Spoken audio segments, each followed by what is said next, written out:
Bonsoir les amis, alors bienvenue sur Power Trade, la chaîne des stratégies d'investissement simples et efficaces. Alors on va commencer par le CAC 40, la petite analyse du CAC 40 aujourd'hui. Très faible journée, on a eu un petit écart, un peu comme hier, mais on a fait un doji, donc incertitude. Donc voilà, demain nous regarderons dès l'ouverture où va le marché pour un petit peu se rassurer, puisque là on ne sait pas trop où l'on va, mais voilà, on va suivre tout simplement les signaux les amis. Alors concernant le DAX, lui, il est toujours bien sûr acheteur, et on voit que là aussi, lui, il ne sait pas trop où il veut aller. Toute petite amplitude. Aujourd'hui, on n'a pas fait grand-chose sur le DAX non plus. Alors sur le S&P 500, eh bien même chose.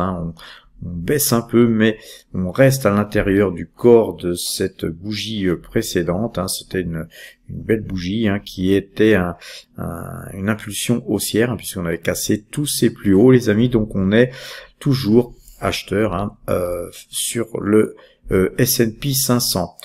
Le Brent, quant à lui, on va un peu zoomer. Vous voyez que le Brent, eh bien, on est pareil, à l'intérieur du corps de la bougie précédente. On n'a pas pu casser d'ailleurs la clôture, donc on est toujours dans ce signal de vente qui est quand même vendeur depuis pas mal de temps. On reste toujours vendeur sur le Brent.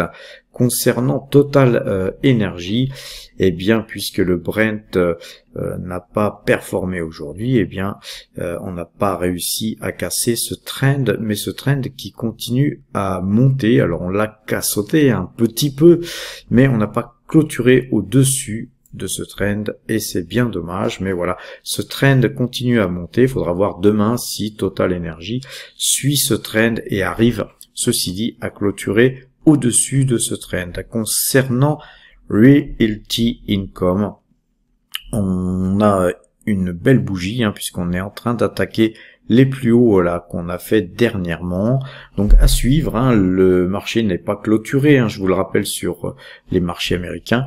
Donc on n'a pas matière à s'emballer plus que ça, mais en tout cas voilà, c'est une belle bougie. La tendance haussière a l'air de bien se forger sur ce titre. Ensuite, on a eu quelques petites variations ici ou là. On voit que Hermès continue son petit bonhomme de chemin, elle continue à monter. Pas grand chose, 0,44%, mais c'est toujours ça de prix.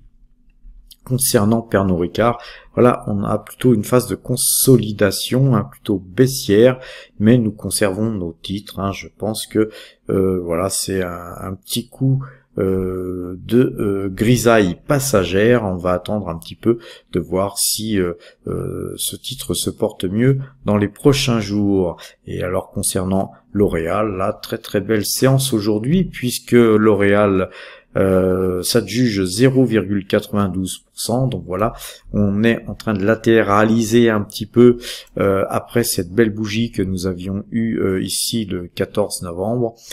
Voilà, on verra demain comment se comporte le titre.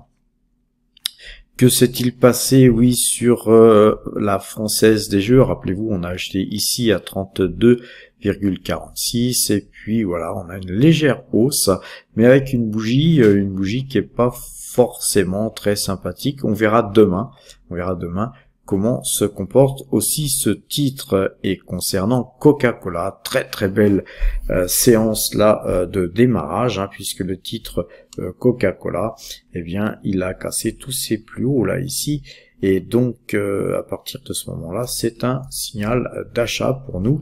Nous restons donc avec notre pause Coca-Cola.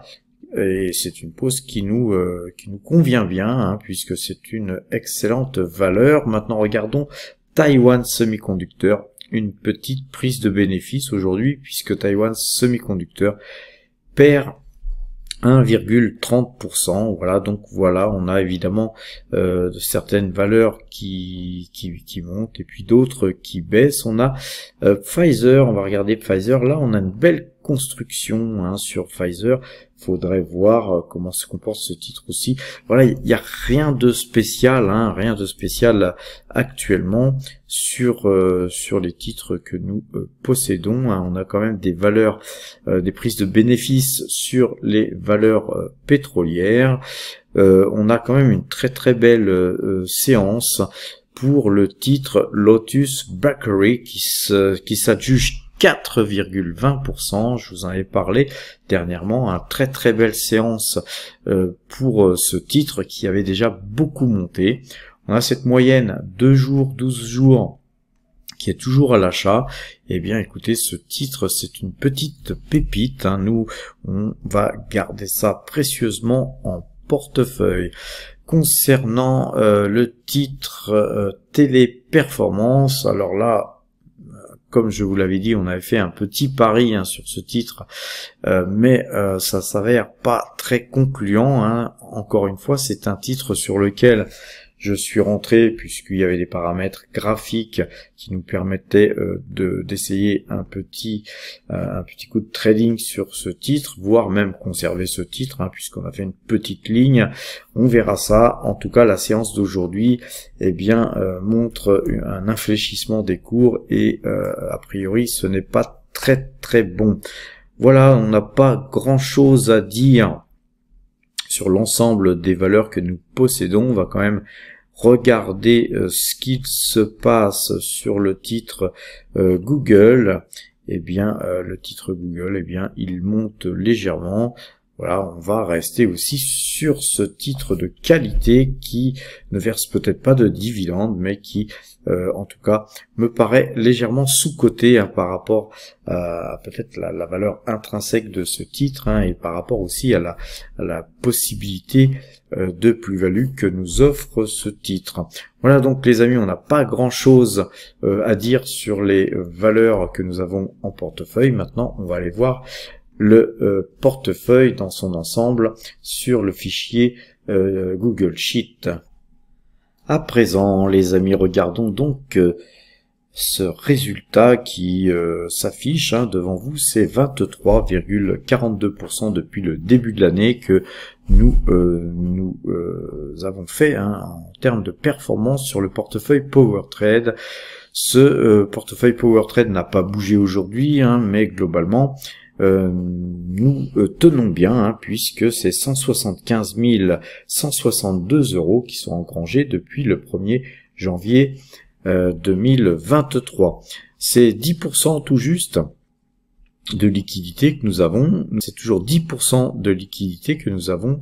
C'est 92 313 € d'espèces hein, qui sont prêts à faire feu sur des titres qui pourraient présenter en fait une décote ou tout simplement des opportunités et voilà, donc ces espèces nous servent aussi à préserver notre résultat hein, puisque chaque fois qu'on prend des bénéfices effectivement une fois qu'ils sont pris, une fois qu'on est en cash, eh bien notre portefeuille il est un peu plus sécure et donc ce qu'on souhaite hein, c'est préserver notre résultat jusqu'à fin décembre, hein, jusqu'au 31 décembre, pour être dans notre stratégie, hein, comme vous le savez, d'essayer de dépasser les 20% de croissance de notre portefeuille, comme on le fait chaque année. Alors les amis, à présent, jetons un petit coup d'œil sur le compteur à pépettes.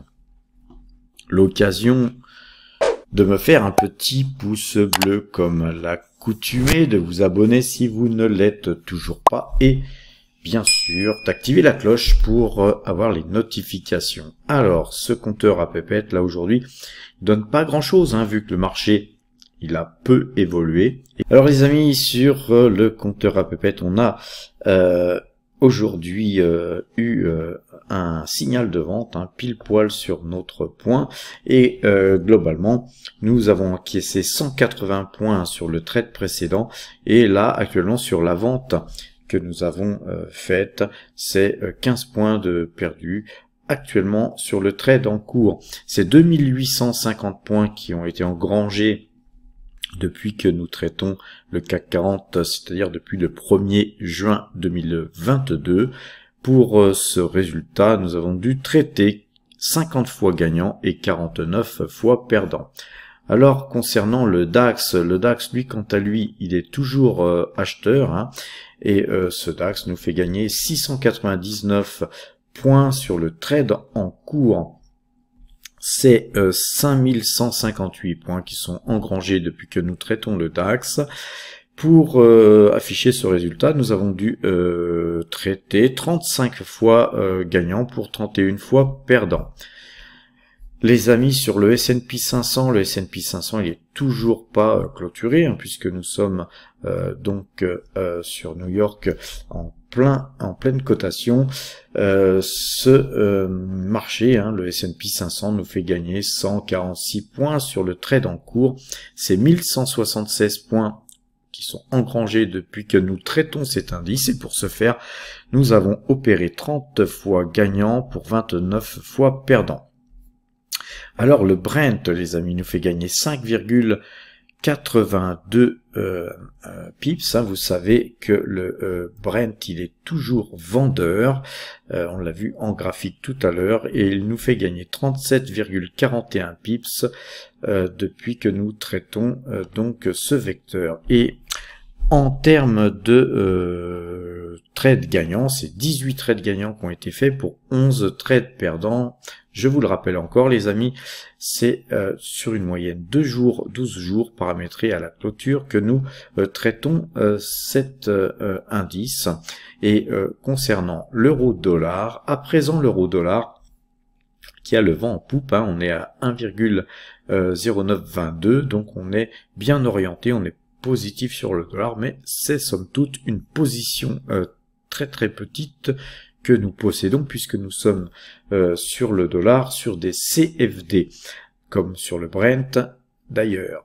Alors, l'ensemble de tous ces futurs nous fait gagner 9221 points, et c'est donc 172 724 euros qui ont été engrangés, les amis, depuis que nous traitons ces 5 indices.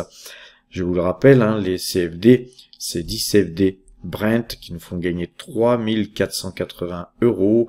Sur l'euro-dollar, on a commencé il y a très très peu de temps, et donc on gagne 34 euros. C'est surtout le DAX qui nous fait gagner 128 950 euros, les amis, depuis que nous traitons le DAX, 28 500 euros pour le CAC futur, et 11 760 euros qui ont été engrangés sur le S&P 500. Alors les amis, voilà, c'est un très très bon résultat. D'ailleurs, on affiche à peu près le même type de résultat que sur nos actions, ce qui fait que nous sommes en capacité en fait de doubler notre résultat grâce justement au marché futur. Mais sachez que c'est extrêmement difficile, hein. C'est un marché, les marchés futurs sont des marchés extrêmement volatiles, difficiles et dangereux pour les gens qui n'y ont pas l'habitude, hein, les gens qui ne sont pas formés à ça. Car nous avons une philosophie action. Quand nous avons une philosophie action, nous sommes beaucoup plus lents, et nous avons tendance à conserver nos positions, et c'est comme ça qu'il faut faire d'ailleurs quand on traite les actions. Il ne faut pas faire du trading et sortir toutes les 5 minutes et acheter et vendre à l'infini. Non, on garde des positions longues, surtout quand on est bien embarqué. Par contre, sur les futurs, il faut savoir couper très très rapidement les pertes, sans quoi vous pouvez vous ruiner. Donc voilà, c'est pourquoi j'encourage personne à travailler, encore une fois, sur les marchés futurs. Une petite nouvelle, les amis, j'ai vendu enfin l'appartement qui était en vente. On a signé au notaire. Le notaire nous a fait traîner, hein. On a dû, j'ai dû me redéplacer pour signer encore aujourd'hui, donc ça fut très long. Je pensais que ça allait se faire beaucoup plus rapidement, mais voilà, j'attends maintenant le virement le virement de la somme du fruit de justement de cette vente, auquel il faudra retirer effectivement la fiscalité, hein, puisque je vais être imposé à 30% là-dessus, ça fait mal les amis, mais voilà, la somme restante va servir à construire un nouveau portefeuille, un portefeuille qui va durer environ 5 semaines, hein, le temps qu'on arrive au 31 décembre, et ensuite je pense qu'on fusionnera ces deux portefeuilles, hein, le portefeuille Power Trade et le portefeuille temporaire, hein, qui va donc être créé pour 5 semaines. Donc vous allez voir ce qu'on peut réalisé comme résultat en 5 semaines avec à peu près l'équivalent, je pense, de 210 000 euros. Voilà, et vous allez voir que c'est un challenge parce que en 5 semaines, faire de l'argent, c'est pas forcément facile. Mais après, voilà, si on fait pas d'argent, c'est pas grave. On fusionnera avec le portefeuille Power Trade et on repartira de zéro, mais avec une somme plus importante dès le 1er janvier. Voilà les amis, je pense vous avoir tout dit. Je vous souhaite une bonne fin de soirée, portez-vous bien et à demain.